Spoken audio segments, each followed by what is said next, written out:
আসসালামু আলাইকুম। আজকের ক্লাসে সবাইকে স্বাগত জানাচ্ছি। আজকে আমাদের টপিক হচ্ছে বলবিদ্যার যে বস্তুর একমাত্রিক গতি। এটা আমি এই ক্লাস শুরু করতেছি হচ্ছে এক বস্তুর একমাত্রিক গতি নিয়ে, কিন্তু কয়েকটা ক্লাসও দিয়েছি। আমি ভাবছিলাম এই ক্লাসগুলো করার পর বাকিরা অন্যান্য যে ক্লাসগুলো আছে বা যে উপপাদ্যগুলো আছে সেগুলো সলভ করতে পারবে। আমি আশা করি যে যারা ক্লাসগুলো করছে তাদের জন্য বাকি উপপাদ্যগুলো সলভ করা বা ম্যাথ সমাধান করা কঠিন হবে না, ঠিক আছে। কিন্তু তারপরও কয়েকজন ভাই যেহেতু বলতেছে যে বস্তুর একমাত্রিক গতি নিয়ে আরো কয়েকটা ক্লাস নেওয়ার জন্য, ঠিক আছে। আজকে আমরা একটা প্রশ্ন সলভ করব, যেটা আমাদের 2015 সালে জাতীয় বিশ্ববিদ্যালয় এবং 2018 সালে জাতীয় বিশ্ববিদ্যালয় দিয়েছিল। তারপরে বুঝতে হবে এই প্রশ্নটা হচ্ছে অনেক বেশি গুরুত্বপূর্ণ। যদি এতই গুরুত্বপূর্ণ না হইতো তাহলে 15 বা 18 সালে দিত না, বা এমনও হইতে পারে এগুলো আমাদের সামনের বছরে দেওয়ার সম্ভাবনাও বেশি আছে, ঠিক আছে। একটু ভালো মতো বোঝার চেষ্টা করতে হবে। এখানে হচ্ছে একটি কণা এ হতে স্থির অবস্থায় ওয়ে সরল রেখায় এমন ত্বরণে সঞ্চার করে যে সর্বদা ও বিন্দু হতে বাইরের দিকে। আমি এই পর্যন্ত যেগুলা বস্তুর একমাত্রিক গতি, বস্তুর দ্বিমাত্রিক গতি করাইছি, সেখানে এর সাথে এটার পার্থক্য হচ্ছে কি জানো? সবগুলো ছিল হচ্ছে ও মুখী, ও কেন্দ্রমুখী, আর এটা করাচ্ছে হচ্ছে ও বহির্মুখী, অর্থাৎ ওই এর বাইরে, ঠিক আছে। তাহলে মনে করো আমি একটি কণা এ হতে আমি একটা কণা নিলাম, ঠিক আছে। এটা হচ্ছে আমাদের কণা, এটা হচ্ছে কি একটি কণা স্থির অবস্থায়। সে এখন কোথায় আছে? স্থির অবস্থায় আছে। তাহলে সে যেহেতু স্থির অবস্থায় আছে, তার বেগও কি হবে? শূন্য হবে। তার সময় কি হবে? শূন্য হবে। তাহলে আমি এর আগে করেছি। তাহলে সে একটা সরল রেখায় এমন ত্বরণে সঞ্চার করে, সে একটা সরল রেখায় কি করবে? চলতেছে। সঞ্চার করে মানে কি? চলতেছে। তাইলে কোন সরল রেখায়? ও এ সরল রেখায়। ও এ সরল রেখায়, এই যে সরল রেখায় সে কোথায় কি হচ্ছে? চলতেছে।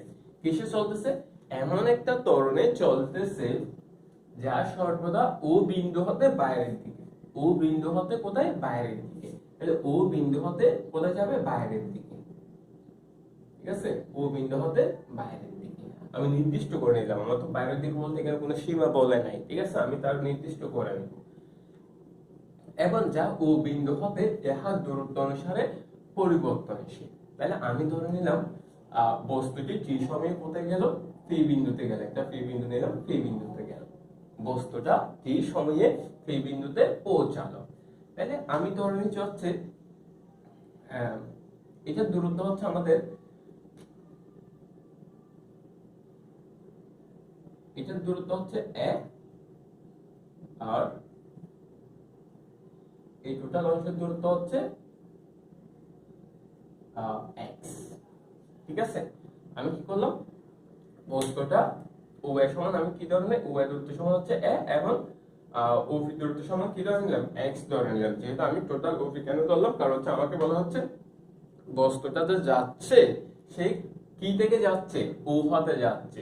এখানে লেখা আছে যা সর্বদা ও বিন্দু হতে বাইরের দিকে। ও বিন্দু হতে কোথায়? বাইরের দিকে। তাহলে বাইরের দিকে কতটুকু গেল? সে টি সময়ে ফি বিন্দুতে গেল। তারপরে আমাদেরকে ও ফি হিসাব করতে হবে। তাহলে আমি আবারও বলে দিচ্ছি, আমাদের একটা বস্তু কণা এ অবস্থায়, সেই স্থির অবস্থায় আছে। সে একটা সরল রেখায় স্থির অবস্থায় ছিল। সেই সরল রেখায় চলবে ও এ সরল রেখায়, তবে তার চলার পথ হচ্ছে বহির্মুখী। তাহলে আমরা বাইরের দিকে মনে করলাম যে সে টি সময়ে ফি বিন্দুতে গেল, ঠিক আছে। তাহলে তার দূরত্ব কত হবে? তার ও এ দূরত্ব সমান এ ধরে নিলাম, এবং ও ফি দূরত্ব সমান এক্স ধরে নিলাম। এখন আমাকে বের করতে বলা হচ্ছে যে গতি আলোচনা করো। গতি আলোচনা মানে তোমরা বুঝতেছো বেগ নির্ণয় করা। গতি আলোচনা মানে হচ্ছে কি করা? বেগ নির্ণয় করা। তার দূরত্বের সাপেক্ষে বেগ নির্ণয় করা বা সময়ের সাপেক্ষে বেগ নির্ণয় করা। আমরা গতি বলতে বুঝি হচ্ছে সময়ের সাপেক্ষে বেগ নির্ণয়কে বুঝি, দূরত্বের সাপেক্ষে না, ঠিক আছে। আমি দূরত্বের সাপেক্ষে বলতে বোঝাচ্ছি যে দূরত্বের সাথে বেগের সম্পর্ক। দূরত্বের সাপেক্ষে বলতে কি বোঝাচ্ছি? দূরত্বের সাথে বেগের সম্পর্ক। আর সময়ের সাপেক্ষে বলতে বোঝাচ্ছে যে সময়ের সাথে বেগের সম্পর্ক, ঠিক আছে। এই বিষয়গুলো মাথায় রাখবা। এখানে যেটা আমাকে গতি আলোচনা করতে বলা হচ্ছে, তার মানে বুঝতে হবে এখানে সময়ের সাপেক্ষে বেগের ব্যাগটা বের করতে বলা হচ্ছে। তাহলে আমি আশা করি এই চিত্রটা বা উদ্দীপকটা বোঝাতে পেরেছি। আচ্ছা, এখন তাহলে আমাকে এখানে আমি এখন সমাধান করব, ঠিক আছে? আমি সমাধানে যাই।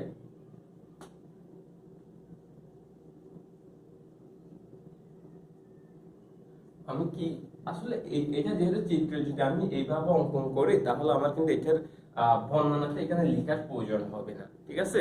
আমি এটার বর্ণনাটা লিখতেছি না। আচ্ছা, তাও লিখে দিই। ধরি বস্তু কণাটি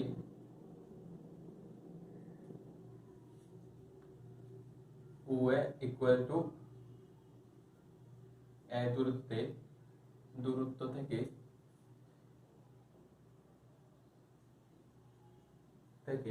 স্থির অবস্থা হতে কি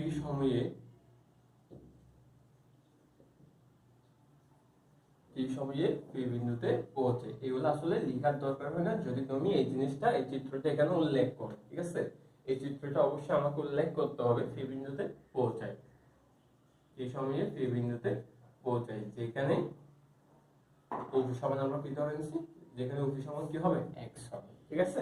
এই বিষয়টা তোমরা লিখলেই ভালো, না লিখলেও তেমন কোনো সমস্যা হবে না, যেহেতু আমি এই বিষয়টা এখানে তুলে ধরছি, চিত্রের সাহায্যে উপস্থাপন করে দিচ্ছি।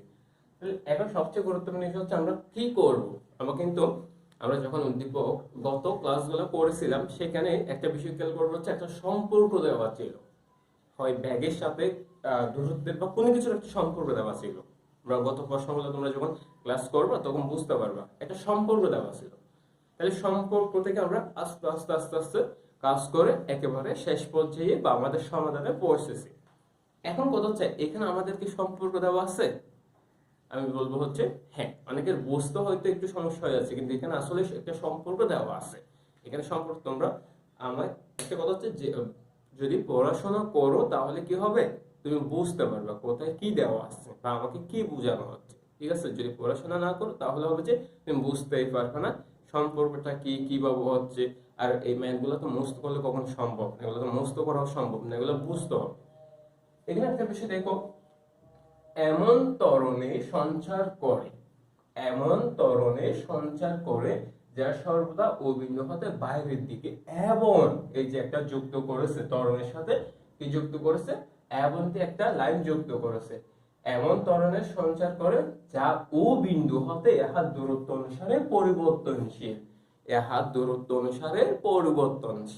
তাহলে দূরত্ব অনুসারে পরিবর্তনশীল মানে আমাকে কি বোঝানো হচ্ছে, একটা সমানুপাতিক সম্পর্কে বোঝানো হচ্ছে। কার সাথে? ত্বরণের সাথে দূরত্বের একটা সমানুপাতিক সম্পর্ক বোঝানো হচ্ছে। আমি আবার বলতেছি, এমন ত্বরণে সঞ্চার করে যা ও বিন্দু হতে ইহার দূরত্ব অনুসারে পরিবর্তনশীল। কি ত্বরণ হচ্ছে আমাদের কি দূরত্ব অনুসারে পরিবর্তনশীল। তাহলে দূরত্ব অনুসারে পরিবর্তনশীল মানে বোঝানো হচ্ছে যে দূরত্বের সাথে কার পরিবর্তন হবে, ত্বরণের পরিবর্তন হবে, ঠিক আছে? তারপর হচ্ছে দূরত্ব যদি বৃদ্ধি পায় ত্বরণ বৃদ্ধি পাবে, দূরত্ব যদি কমে যায় ত্বরণও কম হবে। এটা হচ্ছে কি সম্পর্ক, সমানুপাতিক সম্পর্ক। তাহলে আমরা লিখতে পারি হচ্ছে ত্বরণ ইকুয়াল টু কি লিখতে পারি, সরি এ না, সমানুপাতিক হচ্ছে ত্বরণ সমানুপাতিক হচ্ছে x, ঠিক আছে? ইকুয়াল টু হচ্ছে a equal to mu x। এখানে মিউ হচ্ছে কি ধ্রুবক। আচ্ছা, আমার সমানুপাতিক চিহ্ন তুলে নেওয়ার জন্য আমাদের একটা ধ্রুবক বসাইতে হয়, তাহলে আমি ধ্রুবকটা কি বসালাম, মিউ বসালাম, ঠিক আছে? এবার আমরা ত্বরণ সমান কি জানি বলতো? ত্বরণ সমান হচ্ছে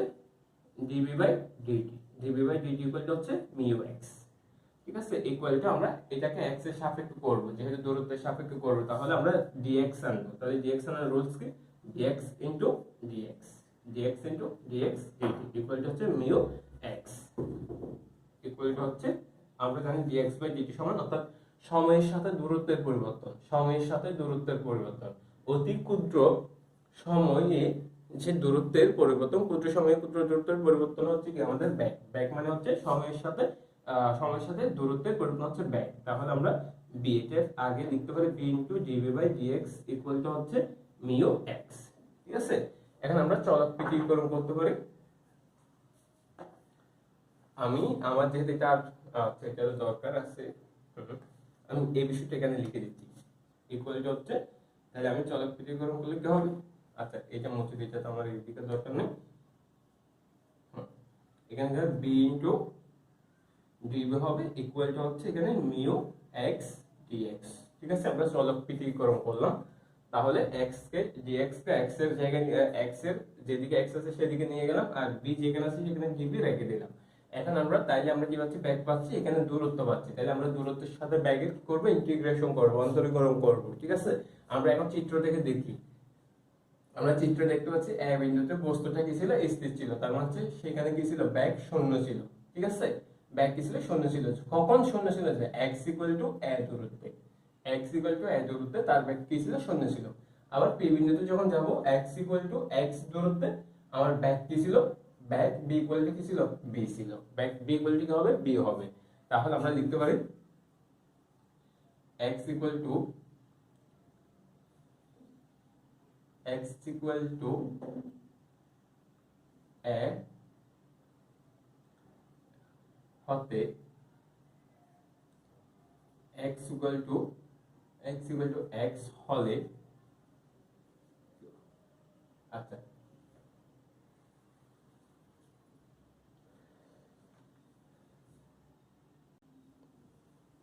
তাহলে আমরা লিখতে পারি হচ্ছে x equal to কোন কি হতে, a হতে x equal to কত, x, এবং b equal to কত, শূন্য হতে b equal to কত, b, সীমায় কি করি, অন্তরীকরণ করি, সীমায় অন্তরীকরণ করি। ঠিক আছে, অন্তরীকরণ করি। আমি এদিকে আবার বলে দিচ্ছি, এখানে সম্পর্ক হচ্ছে কার, ব্যাগের সাথে আমাদের দূরত্বের সম্পর্ক। তাহলে আমরা দেখি এ বিন্দু এবং পি বিন্দুর মধ্যে দূরত্ব এবং ব্যাগের সম্পর্ক কি। এই যে এ বিন্দুতে দূরত্ব হচ্ছে কত, এ বিন্দুতে দূরত্ব হচ্ছে a। ঠিক আছে, অর্থাৎ x এর মানটা কত হবে, a হবে। আর এ বিন্দুতে ব্যাগ কত, আমরা জানি এ বিন্দুতে বস্তু কণাটি স্থির ছিল, তাহলে স্থির থাকলে তার ব্যাগটা কত হয়, শূন্য হয়। ঠিক আছে, এখন পি বিন্দুতে দূরত্ব হচ্ছে কত, x ইকুয়াল টু x হবে। ঠিক আছে, আমরা দূরত্ব x নিয়েছি, তুমি যে কোনো একটা নিতে পারো, কোনো সমস্যা নেই। তাহলে এরপর পি বিন্দুতে ব্যাগ কি হবে, তার মানে এখানে একটা ব্যাগ আছে, সে যেহেতু চলতেছে তার মানে এখানে একটা ত্বরণ চলতেছে, তার একটা ব্যাগ আছে। তাহলে আমি ব্যাগকে কি ধরে নিলাম, বি ধরে নিলাম। তাহলে এখানে আমরা অন্তরীকরণ করলে কি হবে, ইবি ইকুয়াল টু, সীমা হচ্ছে কত, শূন্য থেকে বি, তাই না, শূন্য থেকে বি, এটা হচ্ছে এ থেকে এক্স, এটা হচ্ছে এখানে মিউ রেখে দিলাম। মিউ ধ্রুবক, তো আমরা ধ্রুবকের অন্তরীকরণ হবে না, মিউ রেখে দিলাম এক্স ডিএক্স। তাহলে এটা কি হবে, বি স্কয়ার বাই 2। এগুলো আশা করি বোঝানোর দরকার নেই, এগুলো তোমরা সবাই জানো। বি বাই শূন্য ইকুয়াল টু হচ্ছে, আচ্ছা এখানে একটা মিউ আছে, এখানে হচ্ছে এস স্কয়ার বাই 2। ঠিক আছে, এটা হচ্ছে কত, এক্স, এটা হচ্ছে। তাহলে এখানে কি হবে, এখানে বি স্কয়ার বাই কত হবে, এখানে বিটা বসালে বি স্কয়ার বাই 2 হবে, শূন্য বসালে তো শূন্য হবে, তাই শূন্য বসানোর দরকার নেই। মিউ ইনটু এখানে কত হবে, 2 ভাগের s স্কয়ার হবে মাইনাস 2 ভাগের a স্কয়ার হবে। কেন হবে, কারণ হচ্ছে x এর জায়গায় তুমি x বসাও তাহলে s স্কয়ার হবে, আর x এর জায়গায় তুমি কি বসাও, a বসাও তাহলে a স্কয়ার হবে। তাহলে এখানে 2 আছে, এখানে 2 আছে, 2 কমন নিলে আমাদের কত হবে, b square by 2 equal to হচ্ছে মিউ x, মিউ ইনটু এখানে 2 কমন নাও, 2 বের করে নিলে কত হবে, s square minus a square. ঠিক আছে, তাহলে এই 2 আমরা বাদ দিয়ে দিব।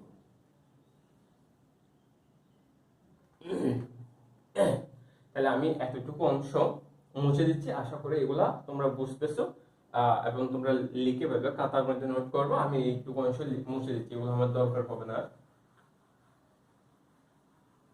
হ্যাঁ, আমরা এটা 2 2 যখন বাদ দেব তাহলে আমরা কি পাবো, equal to b square equal to mu into কত পাবো, s square minus a square. ঠিক আছে, তাহলে বি ইকুয়াল টু কি পাবো, b equal to root mu into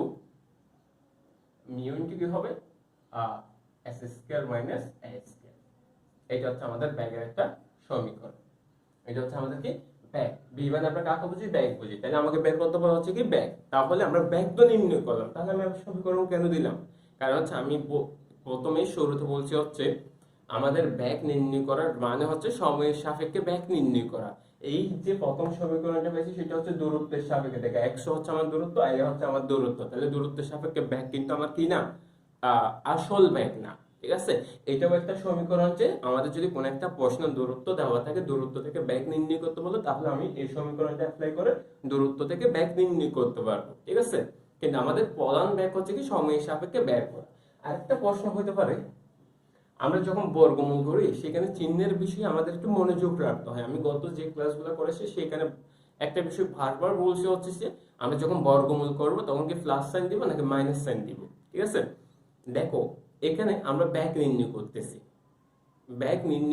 ব্যাগের মধ্যে আমরা পাচ্ছি হচ্ছে বর্গ, এবং বর্গমূল করলে আমার এখানে প্লাস আসবে, হয় প্লাস মাইনাস আসতে পারে, যে কোনো একটা আসতে পারে। এখন কি আমার প্লাস আসবে নাকি মাইনাস আসবে? যদি আমি বলছিলাম যে যদি বস্তু কণাটি কেন্দ্রমুখী হয়, তাহলে সেই বিপরীত দিকে আসবে, বিপরীত দিকে আসবে মানে হচ্ছে মাইনাস সাইন। আর বস্তু কণাটি হচ্ছে বাইরের দিকে যেহেতু যাচ্ছে, তার মানে যে সম্মুখে যাচ্ছে, তাহলে সম্মুখে যাওয়া মানে কি, সম্মুখে যাওয়া হচ্ছে পজিটিভ হবে, সম্মুখে যাওয়া মানে হচ্ছে ধনাত্মক দিকে যাওয়া, তাহলে ধনাত্মক দিকে যাওয়া মানে হচ্ছে পজিটিভ, তার জন্য এখানে আমি মাইনাস না দিয়ে প্লাস দিয়েছি। এর আগে যে ম্যাথগুলো করছি সবগুলোতে মাইনাস দিয়েছিলাম, কারণ হচ্ছে সেগুলো ও কেন্দ্রমুখী ছিল, অর্থাৎ কেন্দ্রমুখী থাকার কারণে, অর্থাৎ বিপরীত, তাদের গতির দিকটা হচ্ছে বিপরীত হওয়ার কারণে আমি মাইনাস সাইন দিয়েছিলাম।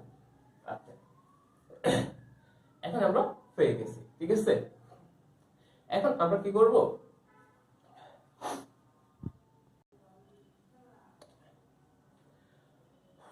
আচ্ছা এখন আমরা কি করব, এখন দেখো আমরা b সমান কি জানি, b সমান আমরা জানি হচ্ছে dx বাই dt, অর্থাৎ দূরত্বের সময় সাপেক্ষে দূরত্বের পরিবর্তন হচ্ছে ব্যাগ।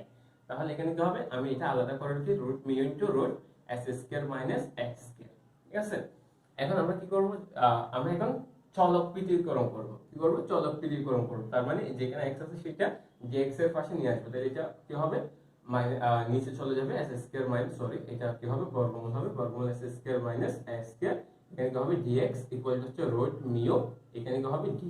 ঠিক আছে, এখন আমরা কি করব, এদেরকে অন্তরীকরণ করব, এদেরকে কি করব, অন্তরীকরণ করব, কার সাপেক্ষে করব, এই যে এখানে এই পাশে দূরত্ব আছে, এই পাশে কি আছে, সময় আছে, তাহলে সময় এবং দূরত্বের সাপেক্ষে অন্তরীকরণ করব। দেখো এই যে a বিন্দুতে আমার সময় কি ছিল, দূরত্ব হচ্ছে x ইকুয়াল টু 1, ঠিক আছে, এবং সময় হচ্ছে t ইকুয়াল টু 0, আর p বিন্দুতে আমার x ইকুয়াল টু x আর সময় ইকুয়াল টু কত হবে, t হবে, যেটা একটা নির্দিষ্ট সময় হবে, তাহলে আমি সময়টা t ধরে নিলাম। তাহলে আমি লিখতে পারি হচ্ছে x ইকুয়াল টু 1 হতে x ইকুয়াল টু x দূরত্বে,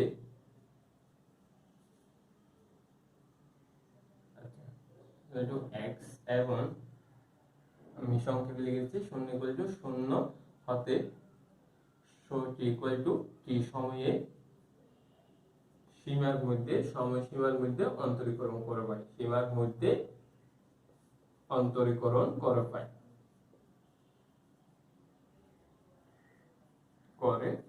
ঠিক আছে। আশা করি আমি যেহেতু এই যে কয়েকটা ম্যাথ করাইছি, প্রায় 6, 7 বা 8টা মতো ক্লাস নিয়ে নিছি বলবিদ্যার, বস্তুর একমাত্রিক গতি, বস্তুর দ্বিমাত্রিক গতি, তাহলে আশা করি এই যে সীমাটা, যে এই সীমাটা আশা করি না বোঝার মতো নাই, এখন তোমরা নিজেই বুঝতেছো। আর যদি না বুঝো তাহলে অবশ্যই কমেন্ট করে জানাবা যে আমি এই জায়গায় বুঝি না। এই যে আমরা অন্তরীকরণ করলে কি হবে, তবে অন্তরীকরণ করলে হবে হচ্ছে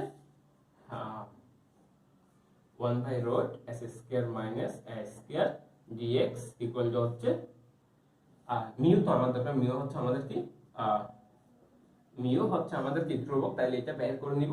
আমাদের ধ্রুবকের কখনো কি হয় না, অন্তরীকরণ হয় না, তাহলে এটা কোন সীমার মধ্যে, দূরত্ব হচ্ছে a হতে x সীমার মধ্যে, সময় হচ্ছে 0 থেকে t সময়ের মধ্যে। ঠিক আছে, এখন তাহলে আমি এই অংশটা মুছে দিচ্ছি, এই অংশটা আমার কোনো কাজ আসবে না, কারণ এটার কাজটা শেষ করে ফেলছি। আর এটা এখন আশা করি দেওয়ারও দরকার নেই, কারণ আমি বারবার বোঝাচ্ছি। ঠিক আছে, এটা তোমরা এই সময় যে 2-3 বার বোঝানোর সময় তোমাদের হইতে এটা মুস্ত হয়ে গেছে।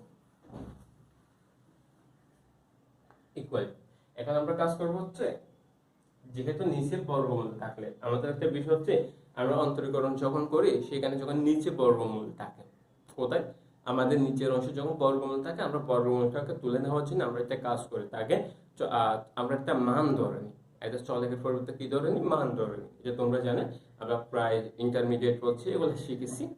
তাহলে আমরা এখানে x এর পরিবর্তে এখানে আমি ছোট করে লিখতেছি, এখানে আচ্ছা ধরি, আমি একটু ছোট করে লিখি, ছোট করে ধরি x equal two a cos, এটা মনে রাখবা theta, hyperbolic theta a cos x equal two, কারণ আমি যখন x এর পরিবর্তে a cos হাইপারবোলিক থিটা নিব বা s থিটা নিব, তখন আমাদের মানটা খুব সহজে বের হয়ে আসবে। তার জন্য এটা মনে রাখার চেষ্টা করবে। আমরা কি নিব, আমাদের ইচ্ছা মতো মানগুলা নিব না, ঠিক আছে।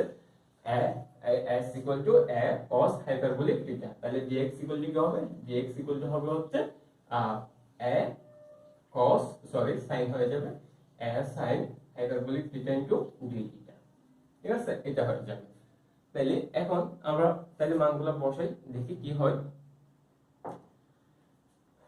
আচ্ছা এদিকে যাই, তাহলে এদিকে গেলে কি হবে, শূন্য থেকে না a থেকে হচ্ছে x, এখানে হচ্ছে 1 বাই রুট x এর মান হচ্ছে কত, x এর মান হচ্ছে আমরা কত নিয়েছি a, তাহলে a স্কয়ার হবে, ঠিক আছে, a স্কয়ার আছে যে, তাহলে কি হবে cos স্কয়ার হাইপারবোলিক থিটা, ঠিক আছে।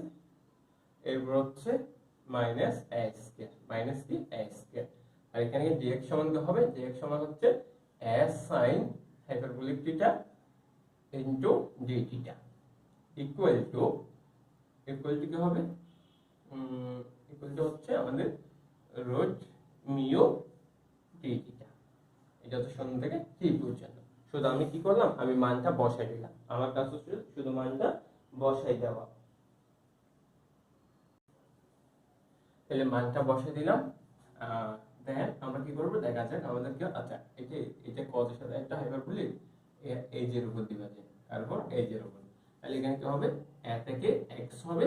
এখানে দেখো তো আমাদের বর্গমূল যদি চলে যায়, a স্কয়ার এবং বর্গমূল যদি আমরা বাদ দিয়ে দিই, আচ্ছা প্রথমে আমরা a স্কয়ারটা কমন নিয়ে নিই সুবিধার্থে, এটি উপরে লিখতে পারো a sin hyperbolic theta into theta, এখানে d থিটা লিখলাম, এখানে হচ্ছে রুট a স্কয়ার কমন নিলে কি হবে cos hyperbolic square theta minus কি হবে 1 হবে, ঠিক আছে, ইকুয়াল টু হচ্ছে রুট মিউ, এখানে কি হবে dt, আমরা একসাথে করে দিব, এখানে করতেছি না আপাতত।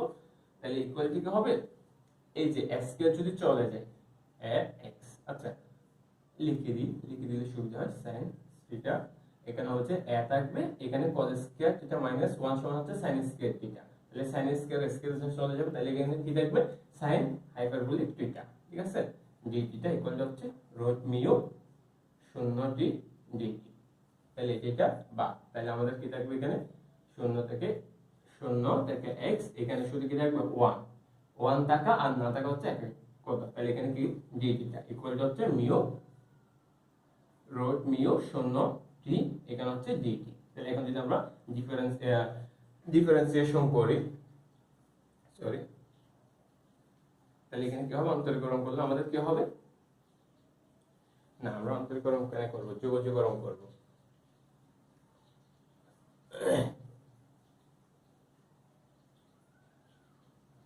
এটা ভুল লিখছিলাম,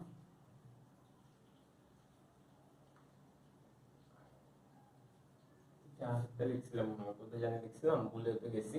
আচ্ছা যাই হোক, এটা মধ্যে, আচ্ছা এটা লিখে ফেলি, দেন বুঝে দিব।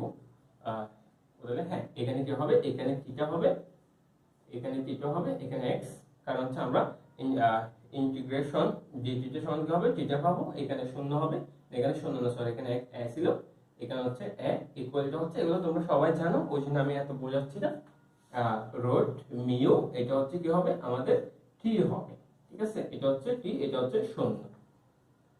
আচ্ছা আমি এটা মুছে দিচ্ছি।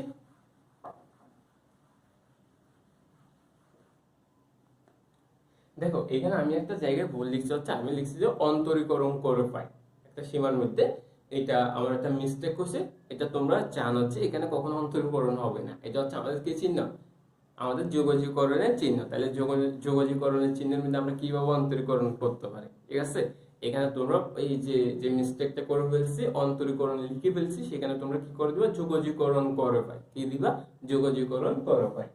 আচ্ছা তাহলে এটা করে ফেলি, এখন দেখো তো আমাদের থিটার মানটা কি, থিটার মানটা এদিকে দেখো আমরা x ইকুয়াল টু কি পেয়েছিলাম a cos হাইপারবোলিক থিটা, তাহলে থিটা সমান কি হবে, থিটা সমান হবে থিটা সমান হবে কি হবে cos inverse cos hyperbolic inverse x by a, cos hyperbolic inverse x by a, তাহলে কি দিতে পারি cos hyperbolic inverse x by a, ঠিক আছে, ইকুয়াল টু হচ্ছে আমাদের x by a, x এ রুট মিউ, এখানে হবে আমাদের t এর জন্য কি হবে, আমাদের t এর জন্য শুধু t হবে রুট মিউ t, কারণ হচ্ছে আমি t কে বসে দিলাম কত হবে t হবে, শূন্য যে শূন্য বসালে মাইনাস শূন্য হবে, তাহলে এখানে কি হবে, এখানে হবে হচ্ছে x বসালে কত হবে, x বসালে x এর জায়গায় তো cos inverse x by a থাকবে, ঠিক আছে, cos হাইপারবোলিক ইনভার্স কি থাকবে x বাই a থাকবে, ঠিক আছে।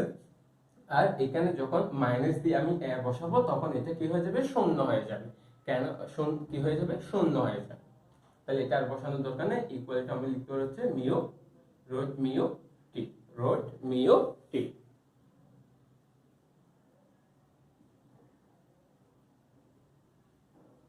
তাইলে ইকুয়ালটা আমরা যখন x নির্ণয় করব, x ইকুয়ালটা আমরা লিখতে পারি হচ্ছে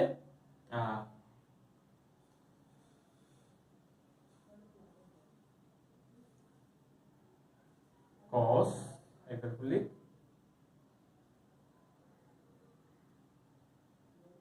a cos root mu t, এটা লিখতে পারবে, এটা তোমরা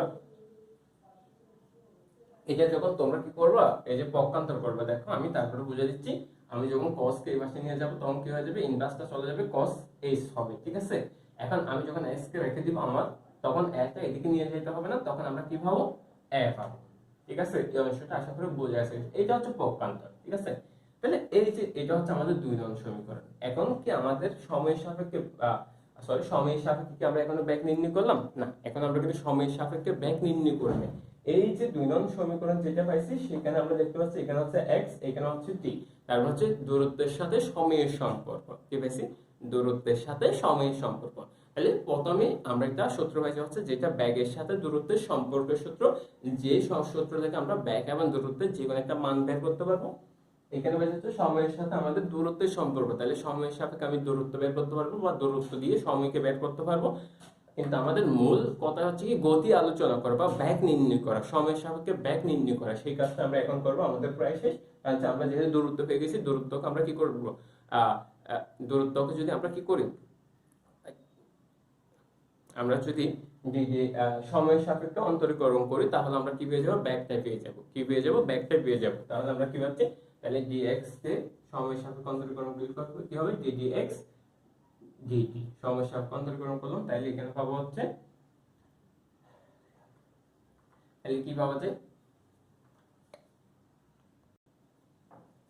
তাহলে আমরা পাই হচ্ছে এত দেখা যাবে, যেহেতু ধ্রুবক এ থেকে যাবে cos থিটা, cos থিটা সমান কি জানি আমরা sin থিটা, cos বলে কি হয়ে যায় sin থিটা, তাহলে sin s mu t root mu t, ঠিক আছে, ইনটু এটা তো t না, এটা তো থিটা না, এটা তো t না, তাহলে এখানে কি আছে রুট মিউ t, তাহলে t কে করলে কি হয়ে যাবে রুট মিউ t কে করলে কি হয়ে যাবে, তুমি দেখো dt রুট মিউ t, ঠিক আছে, এখানে t কে 1 হয়ে যাবে, t কে করলে 1 হয়ে যাবে, আর কি থাকবে রুট মিউ থাকবে, কি থাকবে রুট মিউ, তাহলে আমাদের কি হবে রুট মিউ, ঠিক আছে, তাহলে ইকুয়াল টু আমরা পাচ্ছি হচ্ছে a root mu sin hyperbolic root mu t, এটা হচ্ছে আমাদের আনসার, এটা হচ্ছে আমাদের কি আনসার। আমি আবারও বুঝাচ্ছি, দেখো কারো যদি সমস্যা হয় তাহলে x ইকুয়াল টু যে মানটা পাইছি আমি যদি তাকে সময়ের সাপেক্ষে ইন্টিগ্রেট অন্তরীকরণ করি, সময়ের সাপেক্ষে যখন আমি অন্তরীকরণ করব তখন আমি কি পাবো, কেন অন্তরীকরণ করব, কারণ হচ্ছে আমাদের ব্যাগ নির্ণয় করতে হবে, ব্যাগ মানে কি দূরত্বকে সময়ের সাপেক্ষে কি করা, সময়ের দূরত্বের সময়ের সাথে দূরত্বের পরিবর্তন হচ্ছে কি ব্যাগ, তাহলে এখন সময়ের সাথে দূরত্বের পরিবর্তন কখন পাবো, যখন আমি তাকে সময়ের সাপেক্ষে কি করব অন্তরীকরণ করব তখন আমি পাবো, তাহলে অন্তরীকরণ করলে কি হবে a sin, তাহলে a রেখে গেলে এখানে sin থিটা, আমরা জানি sin থিটাকে কি করলে অন্তরীকরণ করলে cos থিটাকে অন্তরীকরণ করলে কি পাওয়া যায় sin থিটা পাওয়া যায়, ঠিক আছে, তাহলে cos করলাম থিটার সাপেক্ষে করতেছি, তাহলে cos করলাম sin পেয়ে গেলাম, কিন্তু এটা তো t না, এটা তো শুধু t না, ঠিক আছে? তাহলে এটা যেহেতু 3, এটাকে করলে আমরা কি পেয়ে যাবো, রুট মিউ টি টি কি হয়ে যাবে, বাদ হয়ে যাবে, 1 চলে আসবে, রুট মিউ পাবো। তাহলে এ root mu sine hyperbolic root mu theta. হ্যাঁ, এখানে আমাদের cos কে করলে আমাদের এখানে মাইনাস সাইন আসার কথা, কিন্তু আমি বলছিলাম এর আগের একটা ক্লাসে যখন আমাদের হাইপারবোলিক থাকবে তখন আমাদের কি আসে না, কোনো চিহ্ন মাইনাস আসলে সেটা প্লাস হয়ে যাবে। হাইপারবোলিক থাকলে আমাদের সবসময় কি হবে, ধনাত্মক হবে। ঠিক আছে, এটা হচ্ছে আমাদের, তাহলে D D T of x equal to হচ্ছে বি। তাহলে এই যে এটা হচ্ছে আমাদের এই সমীকরণটা হচ্ছে আমাদের কি সমীকরণ, ব্যাগের সমীকরণ। তাহলে আমরা লিখতে পারি,